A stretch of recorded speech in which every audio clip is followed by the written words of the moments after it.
소개해 주셔서 감사합니다. 아, 저는 음, 안현정입니다. 이렇게 소중한 시간에 저에게 시간을 할애해 주신 목사님과 우리 세임교회 성도님들께 너무 감사드리고요.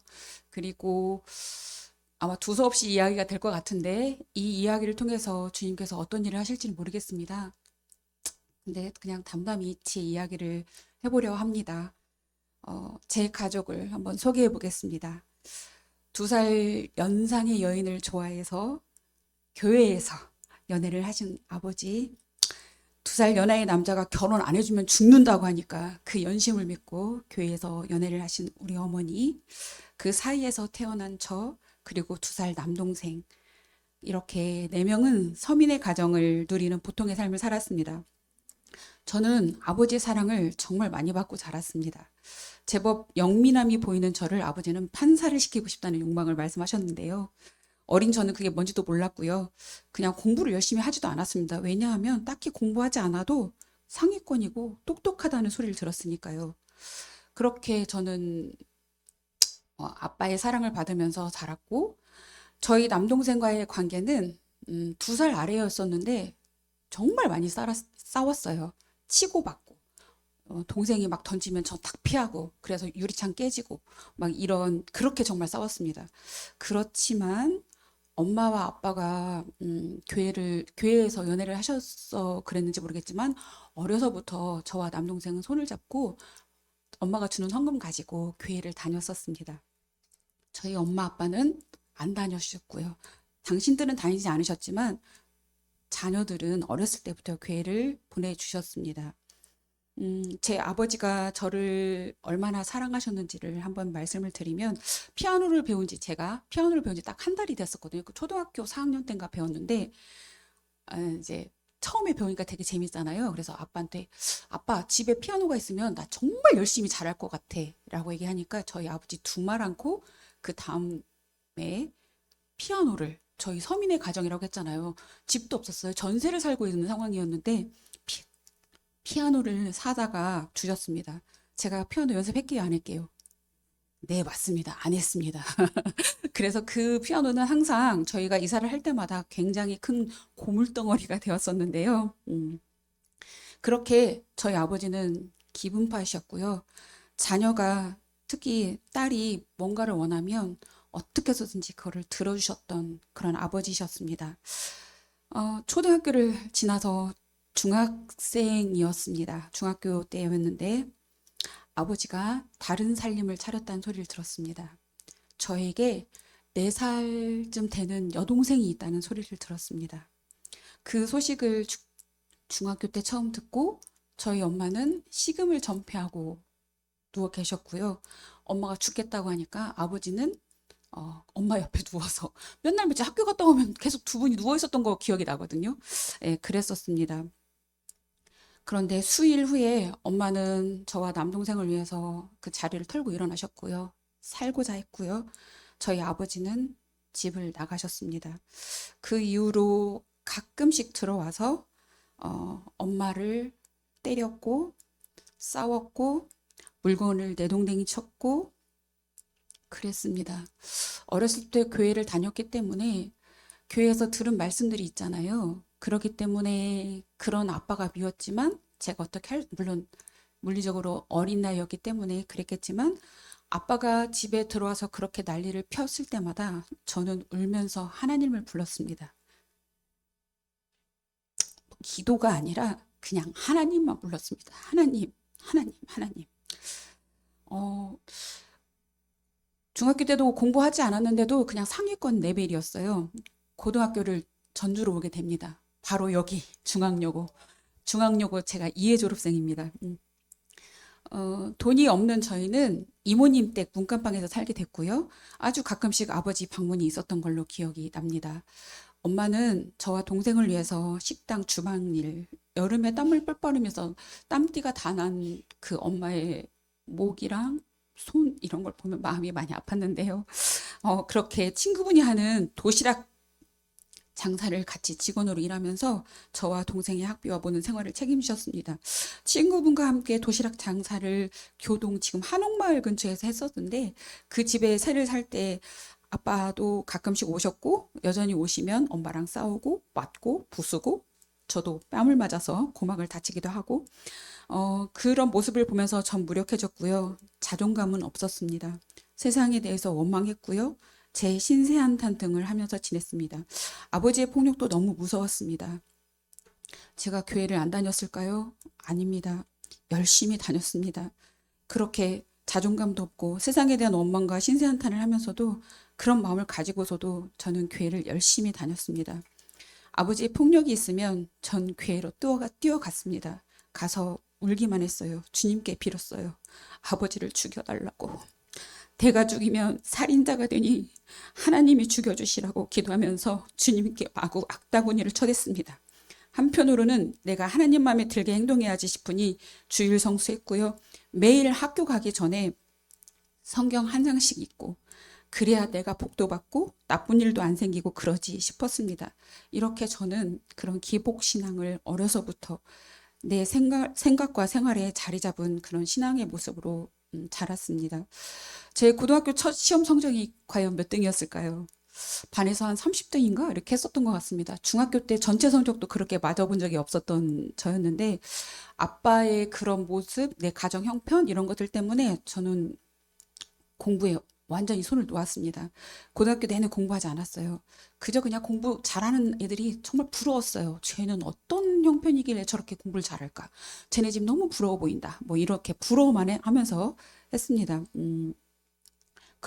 교회는 아주 열심히 다녔습니다.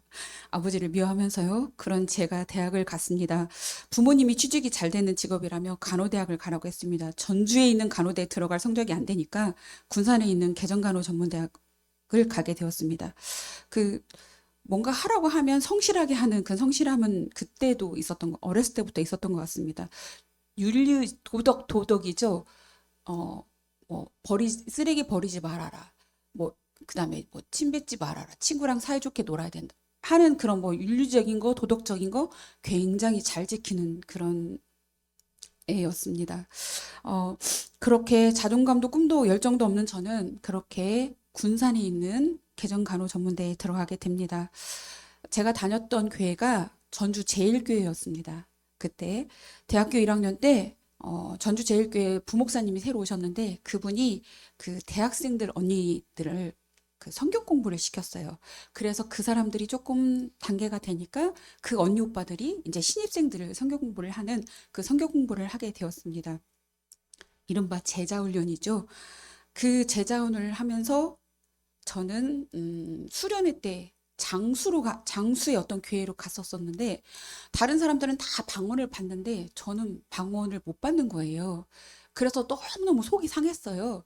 그래서 막 속상해가지고 막 오는데 그 언니 둘이 이제 그 교회와 집이 좀 거리가 있었는데 양쪽에서 언니 둘이 양쪽에서 팔짱을 끼고 오면서 제가 나는 왜 방언을 못 받지? 막 이러면서 이렇게 오니까 언니들이 아마 기도를 해주셨던 것 같아요. 그러니까 논길이에요. 촌길 이렇게 논길을 가다가 그래서 갑자기 양쪽에서 기도를 해주니까 제가 그때 하나님 하고 정말 큰 소리로 불렀던 것 같아요. 그랬을 때 정말 불덩어리가 제 마음에 탁 왔어요. 그러면서 그 다음부터는 마음이 너무 평안한 거예요. 저는 그런 경험을 했어요. 그래서 성령이 불로 임한다는 게 이런 건가? 라고 하는 체험을 제가 그때 했었습니다. 그래서 성경 공부를 하다 보니 그냥 길가의 코스모스도 너무 예뻤어요. 코스모스가 하늘나라를 걸으면 주님 제가 지금 주님하고 얘기를 하나 봐요. 어쩜 저렇게 예쁘게 얘기를 하죠? 하나님 정말 하늘이 너무 멋져요. 주님은 왜 이렇게 너무너무 솜씨가 너무 좋으세요. 막 이러면서 제가 그렇게 주님과 그런 작은 비밀들을 많이 맞추면서 그렇게 살았습니다. 그렇지만 저의 가정 형편, 환경, 그리고 내 성격과 그 삶의 태도는 바뀌지 않았습니다. 그리고 기복 신앙을 가졌던 그 하나님에 대한 생각도 바뀌진 않았습니다. 3년을 다녔습니다. 이제 졸업을 했습니다. 간호사 생활을 했는데 제일 처음 간호사 생활은 서울 금호동에 있는 복음병원이라는 준종합병원 정도 되었습니다. 거기에서 한 8개월 있는데 저는 서울 생활을 못 하겠더라고요. 그래서 제 친구가 있는 충북 음성에 있는 음성정신병원이라는 데를 가게 되었습니다.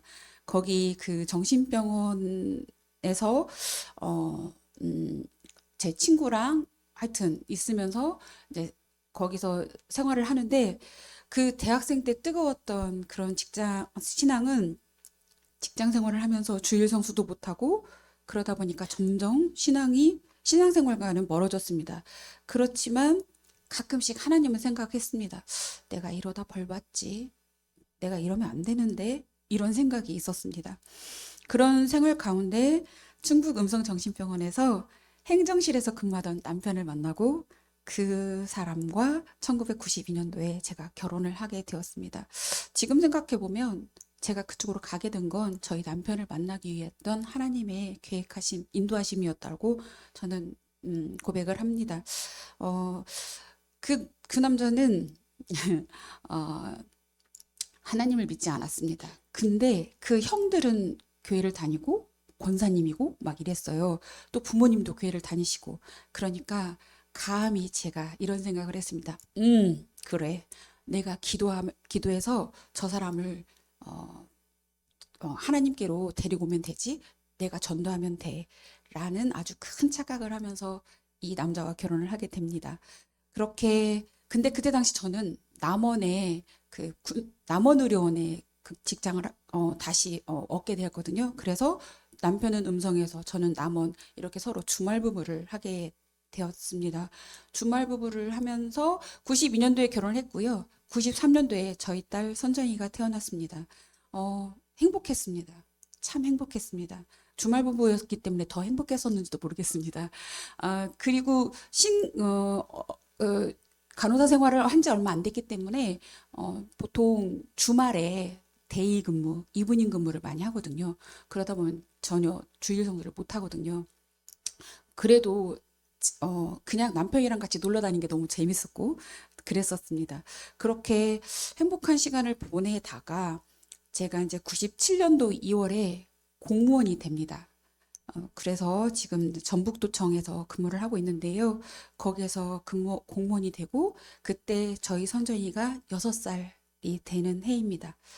음, 1998년 4월 25일 새벽 5시에 갑자기 저희 집에 전화 벨이 울립니다. 새벽에 오는 전화. 뭔가 좀 그렇죠? 저희 엄마가 받았습니다. 엄마가 울면서 제 방으로 옵니다. 현정아, 경서방이 죽었단다. 경찰이라며 남편이 교통사고로 돌아가셨는데 와서 확인을 해줘야 된다고 그렇게 말했습니다. 음, 저희 아버지는 저 결혼할 때, 아니야, 언제야. 하여튼, 고등학교 때 집을 나가셔가지고, 그때부터 거의 왕래 없었습니다. 어디서 사는지도 몰랐고요. 뭘 하시는지도 몰랐고, 엄마가 그냥 다 책임져서 생활을 했었고요.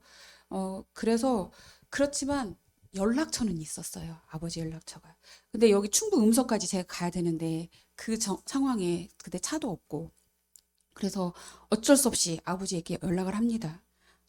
그 아버지한테 충북 음성까지 아버지가 좀 데려다 달라고 그렇게 하면서 아버지가 운전하는 차를 타고 음성까지 갑니다. 저는 그 차 속에서 계속 울면서 하나님 잘못했어요. 하나님 제가 잘못했어요. 주님 저를 용서해 주세요. 라고 하면서 하나님께만 잘못했다고 빌었습니다. 왜냐하면 주일 성수도 하지 않았었고 하나님보다는 내 그 삶들이 더 재밌었고 더 좋았고 더 컸습니다. 그리고 남편을 전도해야겠다라는 생각을 한번 했었지만 그 후에는 뭐 전도 생각 없이 정말 하나님과는 너무 떨어진 그런 삶을 살다 보니 그리고 제가 대학교 때 서원 아닌 서원을 했는데 뭐였냐면 이제 주님을 찬양하면서 살게요. 라고 했었거든요. 그래서 그때 당시에 필그림이라는 그 찬양단이 있었어요. 거기 제가 싱어로 한 달? 한 달인가 있었었는데 그 뒤로 이제 제가 그 뭐지 직장을 얻게 되어서 이제 그걸 못했거든요. 근데 그게 아마 저의 길은 아니었었나 봐요. 그치만 제 마음에는 그게 있었어요. 그러다 보니까 그런 서원들도 생각나고 지키지 못했기 때문에 그냥 주님께 잘못했다고, 주님 제가 잘못했다라고 계속 기도했었습니다. 가는 동안에도 아버지에 대한 미운 마음은 정말 사라지지가 않았습니다. 3일장을 치르면서 주님께 말했습니다. 이제 주님만 의지하면서 살겠노라고. 정말 하나님만 바라보며 살겠노라고. 그렇게 다짐을 하면서 집에 돌아왔고 저희 아버지는 또 다시 저희 곁을 떠났습니다. 저희 엄마가 네 딸은 내가 키워주마. 너는 너 하고 싶은 거 다 하면서 살아라. 라고 하셨어요. 그래서 뭘 할까 하다가 전문대를 졸업했으니까 제가 학사가 아니잖아요. 그래서 공부를 좀 해볼까 했는데 때마침 우석대학교 간호학과에서 야간반이 그때 딱 처음으로 일기가 열게 되었습니다. 그래서 그 간호학과 우석대학교 간호학과 야간을 제가 3학년에 편입을 해서 들어갑니다. 그 해가 99년도인데요. 정말 재밌었습니다. 공부하는 게 너무 재밌었고 막 제가 썸머리 다 해서 거기 한 30명 되는 분들한테 막 그 썸머리 한 거 노트 빌려주면서 하고 그런데 저 성적 장학금도 타고 그렇게 다녔거든요. 정말 재밌게 그렇게 공부를 했었습니다. 그리고 이후 졸업하고 나서 1년 쉬었다가 전주대학교 국제경영대학원 예술경영학과가 또 그때 이래로 또 신설이 되었었는데 거기 예술경영학과에 제가 들어가서 문화예술계 사람들하고 함께 같이 공부하면서 석사 졸업까지 하게 됩니다. 그럼 신앙생활은 어땠을까요? 아주 열심히였습니다. 그 근본 생각은 내가 열심히 주의 일을 하면 우리 딸이 잘 될 거야. 노골적으로 그렇게 기도는 하지 않았었습니다. 그렇지만 내 마음 저 깊숙이에는 그 생각이 나에게 열심을 내게 하는 원동력이었고 그러면서도 또 한편으로는 좌절을 가져다 주는 마음이었습니다. 왜냐하면 저희 딸이 제가 바라는 대로 그런 신앙생활을 하지 않았기 때문에요. 교회 그러니까 아침에 얘를 교회를 데리고 가는 그것부터가 저한테는 시험이었어요. 그래서 2년 전년 등짝을 때리고 어쩔 때는 머리끄댕이를 잡아 당기고 이러면서 마음이 완전히 무너진 상태에서 교회를 가서 예배를 드리니 그게 예배가 되겠어요? 그렇게 몇 번을 하다가 그래 이제 나는 모르겠다. 이제 얘가 가정의 평화를 위해서 교회까지는 가더라고요. 가서 이제 뭐 하냐? 계속 졸죠? 예배 안 드리죠? 근데 이제 그 모습을 보고 있자니 내가 우라가 터밀어서 저는 그냥 앞으로 왔습니다. 너 드리려면 드리고 말란 말아라 하고서 그냥 주님이 만나 주시겠지 이렇게 생각하면서 선정이는 뒤에서 드리고 저는 앞에 있고 하여튼 그렇게 그런 마음으로 선정이를 바라보면서 살았었습니다. 그렇다고 하면 또 내 모습이 다른 사람들과 구별된 모습이었을까요? 아닙니다. 도덕적으로 유교적으로 착한 행동을 정말 잘했었습니다. 어렸을 때 들었던 말씀들이 나의 행동 규범을 만들었으니까요. 거짓말하지 말아라. 도둑질하지 마라. 살인하지 말라. 노여하지 말라 등등 율법에 맞는 행동이 아니라 적당히 맞추는 내가 만든 규범 합리화를 하는 삶의 모습들이었습니다. 내 틀, 내 생각, 내 판단, 내 경험들을 붙잡고 살면서 내 뜻대로 되지 않으면 주님이 나를 벌 주시는구나. 내 계획대로 되지 않으면 역시 난 운이 없어. 나는 정말 되는 게 없어. 라는 생각에 잡혀서 하나님을 원망하고 불평하고 무시하면서 마음으로는 그렇게 하면서 겉으로는 정말 열심을 내는 신앙생활을 했습니다. 그러다 보니까 나의 하나님과는 더 삐뚤어지고 내 쓴뿌리는 더 깊이, 더 강력하게 내 마음속에 자리 잡고 있었습니다. 내 기분 따라서 하나님이 좋은 하나님이 되었다가 또 덜 좋은 하나님이 되었다가 또 어떨 때는 하나님이 계시기는 한 거예요? 라고 하면서 울고 불고 성내고 주님을 무시하기도 하면서요. 이런 마음이었지만 이런 마음을 가지고 신앙생활을 하면서 아까 말했죠. 굉장히 열심을 냈었다고. 저 직장생활 하면서 도청에서 항상 9시, 10시에 퇴근을 해도 교회에 와서 기도하고 그리고 집에 갔었습니다. 매일 아마 거의 몇 년 동안에는 1년마다 성경 일독을 하면서요. 그렇게 저는 그렇게 겉으로 보여지는 행동들은 정말 잘하고 있었습니다. 어, 그렇게 제가 그때 선적이랑 같이 생활을 했던 교회가 어디냐면 인우동 교회예요. 그러니까 효자동 사무실에서 인우동 왔다가 다시 중앙산동을 가는 그런 트라이앵글을 계속 했었습니다. 이런 생활을 이제 하는 중에 나의 쓴뿌리는 여전히 있기 때문에 저의 저랑 같이 근무했던 선배님이 계셨거든요. 그분이 항상 저의 말동무가 되어주셨고 또 조언을 해주시는 분이셨는데 그 선배님 어느 날 그러더라고요. 내가 노후 연금을 하나 들었다? 그래서 뭔데요? 그랬더니 상가를 경매를 받았대요. 그게 이제 송천동에 있는 상가였는데, 근데 그거 노후연금으로 받았는데 이게 팔리질 않는다. 그래서 우리가 이제 부부가 같이 그 상가에서 기도를 할 거다. 근데 그때 마침 저도 그 이유동교회 목사님, 지금 현재 유승돈 목사님이신데 그 목사님이 그냥 괜히 말씀하실 때마다 이렇게 팔짱 끼고 있으면서 아, 저게 맞아? 저 말이 맞아 지금? 아닌데. 아, 진짜 목사님 왜 저러지? 이제 목사님의 그 사람의 모습들이 자꾸 보이면서 목사님 하시는 말씀들이 계속 갈고리가 되면서 반항을 하게 되고 그런 찰나였거든요. 그래서 아, 내가 교회를 옮겨야 되나? 이런 생각이 있으면서 그런 이제 기도거리가 맞기 때문에 그 선배 언니의 상가에 가서 정말 시멘트 바닥이었거든요. 그냥 그 골판지 하나씩 깔아놓고 그렇게 뜨거운 여름에 에어컨도 선풍기도 없이 거기에서 기도를 시작합니다. 그 목사님 두 부부와 저와 함께. 근데 이분들이 결국에는 그 상가를 이분들이 그때 당시에 그 신학교를 다니고 있었거든요. 두 분이 다. 그래서 이제 목사 안수를 받게 되고 상가는 여전히 안 팔리고 그러면서 어느 날 갑자기 있잖아. 교회를 해야 될 것 같아. 에? 안 팔고? 그렇대요. 그래서 어쩔 수 없이 저는 그냥 개척 멤버가 됐어요. 그 교회. 그래서 2012년 6월에 그 선배님이 하시는 교회 개척 멤버가 되었습니다. 목사님 가족, 그리고 저, 이렇게 예배를 드렸어요. 그 선배님 교회를 제가 2025년 4월까지 다 함께 했던 거죠. 그 이후에 저는 다시 교회로 옮겼는데 그 교회가 바로 이 세임교회입니다. 그래서 여기서 지금 여러분들을 만나게 됐는데요. 그 13년 동안의 제 신앙생활은 고군분투였습니다. 혼자서 성도 혼자니까요. 목사님들과 함께 예배를 드렸고 매일 밤 기도 시간을 가졌거든요. 그리고 분기마다 또 그 교회는 신명태 부흥성회를 했어요. 그리고 또 우리 또 목사님들이 대전에 있는 교회까지 가셔서 사역도 하시고 뭐 했었는데 그때 대전에 가시게 되면 저는 가서 또 그 부흥에 참여할 뿐만 아니라 또 특송으로 또 하나님께 영광을 돌리는 그런 귀한 시간을 가졌습니다. 저희 그 선배 목사님은 내적 치유 사역자이셨어요.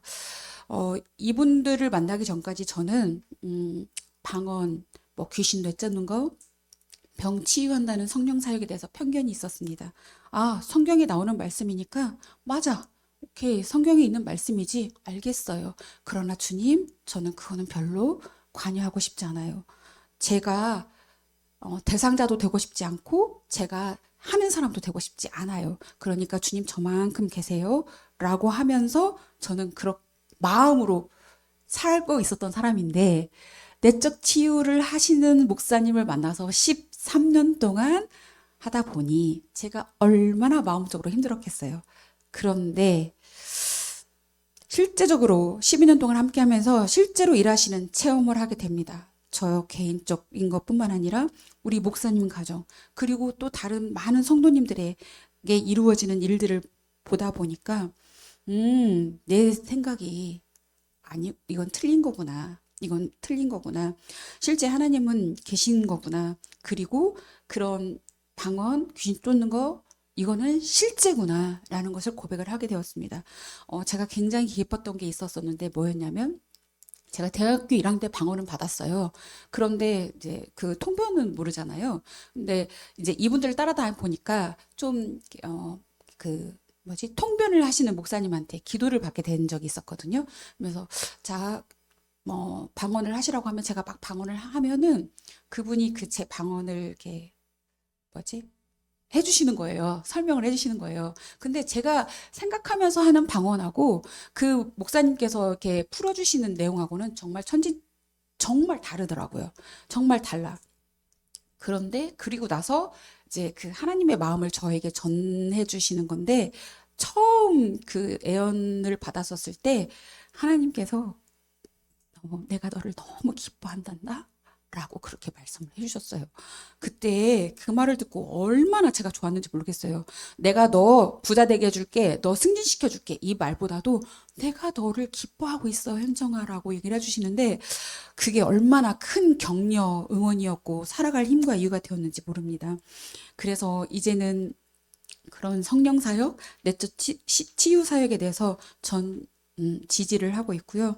주를 믿는 모든 사람들이 이 모든 것들을 정말 실제적으로 경험을 해봤으면 좋겠다라는 그런 마음이 있습니다. 10여 년 동안 생활하면서 제가 지금 사무관인데요. 하여튼 도청 체계 내에서 제가 승진을 할 수 있는 케이스가 절대 아닙니다. 왜냐하면 저랑 동기동창이었던 친구가 저보다 훨씬 공무원 생활도 오래전에 시작을 했고 그 친구가 그 사무관을 달고 있었기 때문에 TO가 없었어요. 그랬는데 그 TO가 없었는데 여하튼 코로나 때 담당하면서 그 코로나로 인해서 제가 사무관이 되었습니다.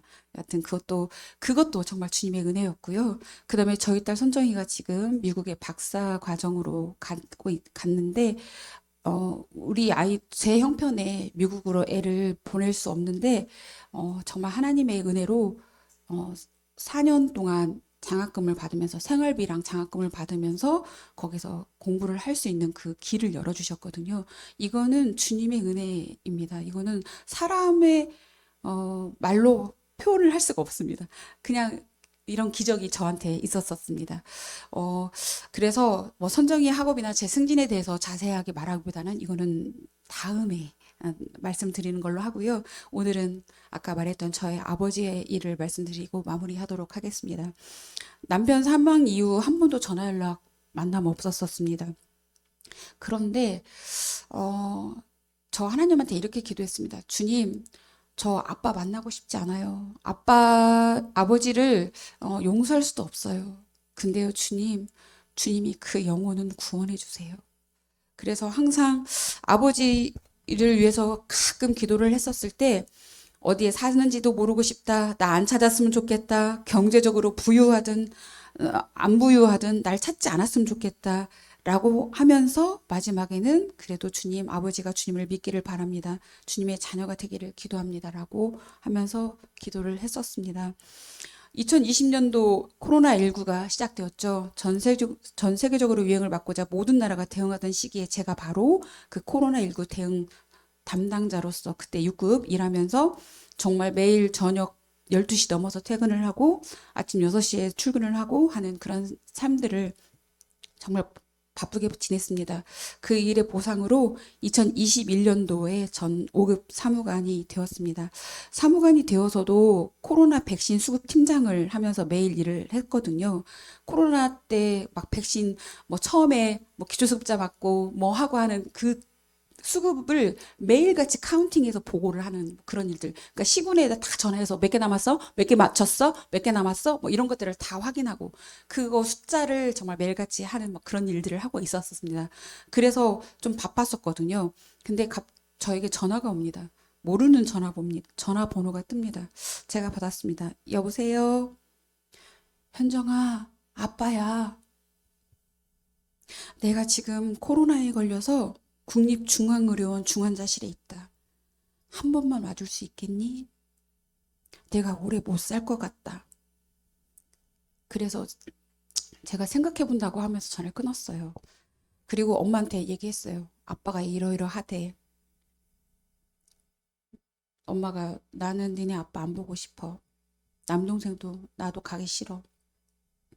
그래서 제가 정말 고민을 했습니다. 가야 되나 말아야 되나. 그러다가 엄마한테는 말하지 않고 아빠를 만나러 서울에 갔습니다. 거의 20여 년 만의 만남이었죠. 중환자실에 앉아서 산소호흡기를 꽂고 계셨는데 그냥 그렇게 상태가 많이 나빠 보이진 않았습니다. 그런데 저를 보시자마자 제 손을 잡으시면서 당신의 가슴에 제 손을 딱 얹으시면서 하나님 아버지 감사합니다. 이렇게 기도를 하시더라고요. 음, 그리고 계속 기도를 하셨어요. 주님한테. 20년 만에 만난 아빠는 아직도 믿고 싫었지만 하나님께서 내 기도를 들어주셨구나. 라는 그 기도의 응답은 확실하게 제가 고백을 하면서 그렇게 아빠를 만나고 내려왔습니다. 근데 제가 어떻게 했을까요? 그 이후 전 아버지 전화번호 수신 차단했습니다. 수신 차단하다가 지냈었는데요. 2024년도에 2월인가 3월인가 또 모르는 전화번호가 하나가 뜨더라고요. 그래서 전화를 받았습니다. 그랬더니 저희 아버지를 아시는 목사님 사모님이라고 하면서 전화를 주셨습니다. 아버지가 현재 그 서울의 원룸에 계시는데 코로나로 아픈 이후에 많이 힘들어하고 계시고 전주에 내려오고 싶다고 따님이 한번 아버지를 만나러 오면 어떻겠냐고 왔으면 좋겠다라고 그렇게 말씀을 하시더라고요. 그래서 기도하겠습니다. 기도하고 연락드리겠습니다. 기도했습니다. 가고 싶지 않았습니다. 아, 이제 아버지가 나한테 족쇄가 되는구나. 엄마가 그렇게 말했던. 니네 아버지 가서 지 좋은 세월 다 보내고 이제 병들고 그러면 나한테 올 것이다. 라고 했던 그 엄마의 말이 정말 사실이 되는 것 같았고 그렇다고 하면 그거는 나의 책임이고 내가 앞으로 겪어야 할 일들이구나라는 생각에 정말 아버지가 원망스럽고요. 정말 미웠습니다. 근데 이제 2024년도 1월에 어떤 일이 있었냐면 제가 도청에서 정영 목사님과 함께 말씀을 나누는 해입니다. 24년도 1월에. 근데 이제 그 목사님 사모님 전화가 3월인가에 왔던 것 같고요. 그래서 이제 이걸 기도하면서 어떻게 해야 되나 그러면서 이제 말씀 듣고 말씀 나누는 중에 아버지 이야기를 잠깐 했더니 목사님이 아주 단호한 그 어투 있으시잖아요. 그 단호한 어투로 서울에 가셔야 합니다. 딱 이렇게 말씀하시더라고요. 근데 저는 그게 하나님의 응답이었고 하나님의 목소리라고 느꼈습니다. 그래서 예, 알겠습니다 하고 바로 그 다음날 연차를 내고 서울에 올라갑니다. 가서 봤더니 정말 조그만한 그 원룸 방에 살이 다 빠져서 정말 노쇠한 저희 아버지가 계시더라고요. 숨이 가빠서 두 발자국 움직이면 숨이 가빠서 힘들어 하셨고 정말 근육이 다 빠진 팔과 다리로 아주 조금 천천히 움직이는 그 아버지를 보니까 정말 미움 감정이 불쌍하다기보다는 미움 감정이 정말 더 많았었습니다. 그러면서 거기서 아버지랑 좀 이야기를 합니다. 지난 이야기 하면서 아버지가 저한테 미안하다고 울면서 미안하다고 얘기를 하셨습니다. 그러면서 나 전주에 가고 싶다 라고 바람을 얘기를 하셨습니다. 미웠어요. 전주 왜 와? 당신 좋아하는 그 각시랑 살면 되지 라고 했더니 그 여자분이랑 나중에 또 딸을 하나 더 낳았더라고요. 그래서 저한테는 지금 이제 배다른 여동생이 2명 있는 건데 그 아이들도 아버지랑 거의 등을 돌리다시피 한 그런 상황이었었어요. 그러니까 아버지가 이제 더 이제 그랬었나 전주로 오고 싶으셨던 모양이에요. 그래서 전주 내려와서요. 제가 고민했습니다. 그리고 알아봤습니다. 도저히 집에서는 내가 모실 감당이 안 되니까 요양병원, 요양원 이런 데를 알아봤고요. 근데 어찌됐건 지금 상태가 안 좋으니까 요양병원으로 모시기로 했고 또 요양병원을 알아서 내려오는 게 되었습니다. 되게 아빠가 좋아했습니다. 근데 이제 오시는 그 사이에 그 심장마비가 좀 있었는데 다행히 살아서 오셨었고요. 요양병원 오시는 그날 아빠 보기 싫었는데 그래도 왠지 한 번은 가야 되지 않을까 싶어서 그날 갔습니다. 가서 아빠 얼굴을 보니까 우리 아버지 너무 그 뭐랄까 약간 뻔뻔한 얼굴로 막 환하게 웃으면서 저를 맞으시더라고요. 그러면서 현정아 나왔다 전주 왔어 뭐 이렇게 해서 치료 잘 받으세요. 저 이제 안 와요. 이렇게 말을 하고 아버지한테 아주 쌀쌀맞게 그렇게 말을 하고 나왔습니다. 요양병으로 오시던 그날이 저희 아버지를 본 마지막 날입니다. 한 2주 정도 계셨나요? 2주 정도 뒤에 저희 아버지는 돌아가셨습니다. 근데 그 2주 안에 아버지는 다행히 그 요양병원에 목사님이 계셔가지고 매일 기도하고 그렇게 어, 기도도 받으시고 그 원무과 선생님이 그러시는데 굉장히 편안한 상태로 돌아가셨다라고 그렇게 말씀을 해주셨고 제가 그 원무과장님한테 전화하지 마세요. 막 그렇게 말을 했더니 저 DNR이라고 그게 뭐지? 연명 치료 안 하겠다고 뭐 그런 거 사인하면서 전화도 하지 마시라고 막 그렇게 정말 쌀쌀맞게 얘기를 하고 왔거든요. 그랬더니 알겠다고 하면서 저한테 이제 연락은 하진 않으셨고 다 돌아가시고 그분을 장례식장에 모시고 저한테 연락을 했더라고요. 아침에 새벽에 돌아가셨는데 그렇게 해서 저와 저희 아버지와의 관계는 그렇게 마무리를 하게 되었습니다. 음, 제 이야기는 아빠와의 이야기는 여기까지입니다. 불우했던 제 청소년기 상황을 바라보는 제 시선은 참 많이 부정적이었습니다. 그 부정적인 그 생각과 그 태도는요, 솔직히 지금까지도 있습니다. 그래서 이게 아니라는 것을 알면서도 잘 안 됩니다. 잘 고쳐지지가 않은데요. 그럼에도 하나님을 알게 하시고 좋은 행동은 못했다 해도 제 마음 저 깊숙이에는 하나님의 말씀이 존재하기에 저는 비행 청소년은 될 수가 없었습니다. 주님의 손이 절 붙잡고 계셨는데 제가 인지도 못했고 인정도 못한 지난 날이 정말 많았는데요. 잘못된 행동을 하면서도 저는 항상 하나님 의식은 했던 것 같습니다. 이러다 벌 받지 뭐 이런 생각이요. 저희 아버지와 제가 다정한 부녀는 아니었지만 그래도 아버지는 저와 저희 가정을 동생과 엄마를 위해서 기도를 하고 있었고 저도 가끔은 아버지를 위해서 기도를 하고 있었던 그런 사이였다는 게 너무나 감사합니다. 이게 바로 주님의 은혜이고 하나님은 정말 모든 인간을 사랑하신다는 것 그러면서도 그런 구원의 선물을 누구에게나 다 주신다는 거. 그게 정말 너무 감사했습니다. 저희 아버지는 저희 엄마한테 아주 나쁜 놈이거든요. 저희 남동생한테도 나쁜 아버지고. 그럼에도 불구하고 아버지가 그 하나님을 믿고 하늘나라의 주님의 천국 백성이 됐다는 게 저는 너무나 감사합니다. 지금은 아버지에 대해서 감정 없습니다. 감정 없고 정말 신기해요. 가끔 한 번씩 아빠 생각이 나거든요. 그러면서 아빠가 살아있었으면 우리 이렇게 같이 하면서 행복했었을 텐데 이런 아쉬움이라고 해야 되나? 그런 마음이 조금씩 들더라고요.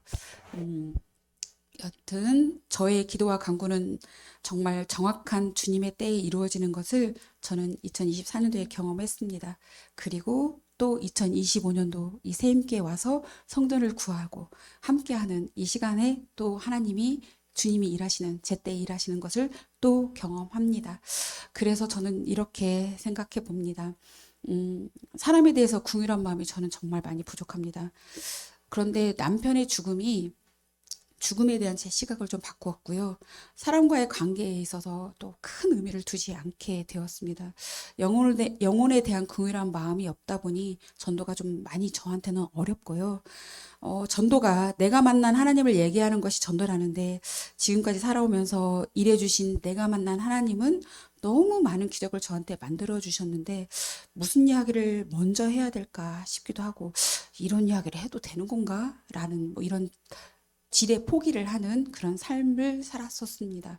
그런데 24년도에 정유 목사님을 만나고 함께 말씀을 나누고 그리고 25년도에 또 이렇게 새임교회까지 오게 된 이유는 저도 이 주님의 지상태의 명령인 전도를 해야겠다라는 마음이 생겨서입니다.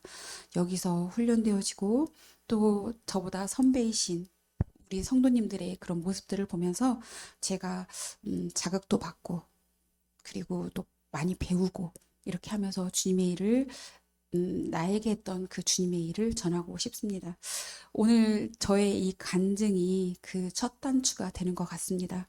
이제 첫 단추를 끼웠으니 차근차근 다음 단추도 끼워서 결국에는 주님이 기뻐하시는 자로 거듭나기를 기도해 봅니다. 두서없는 제 이야기 들어주셔서 너무 감사합니다. 이 자리를 허락해 주신 하나님께 감사드리며 제가 찬양 한 곡을 하도록 하겠습니다. 목사님 해도 되겠지요?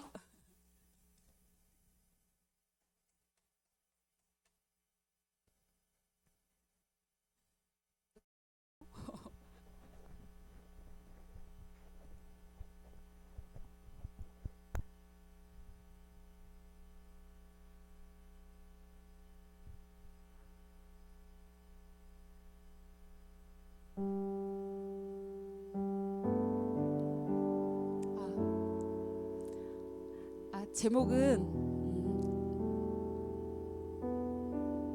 뭐지? 나의 한숨을 바꾸셨네입니다. 고달픈 삶의 은혜도 무뎌지고 곧 사라질 것에 내 맘 두네. 헛되고 헛된 것들을 바라보며 그 은혜를 놓치며 살았네. 나의 한숨을 바꾸셨네. 주를 향한 노래로, 소망의 노래로 나의 눈물을 거두신 주 예수 이름 안에 살게 하소서.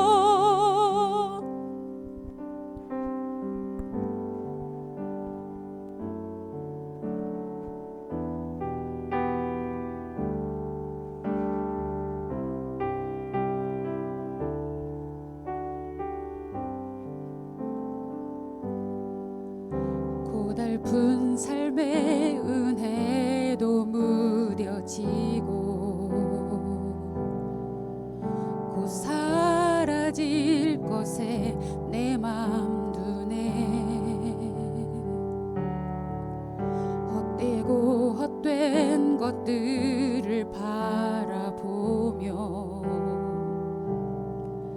그 은혜를 놓치며 살았네.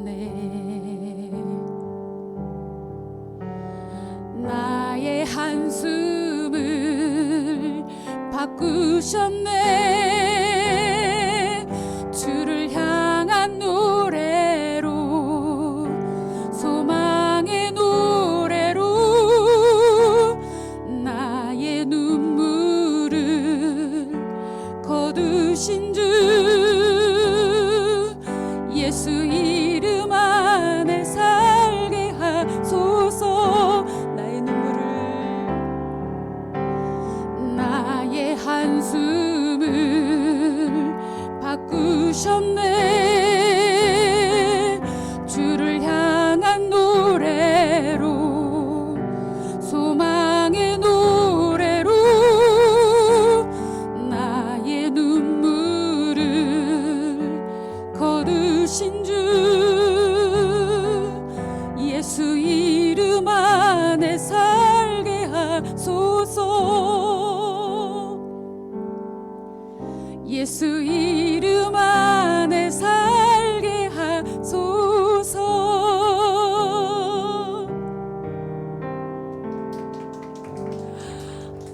2절 가사가 생각이 안 나요.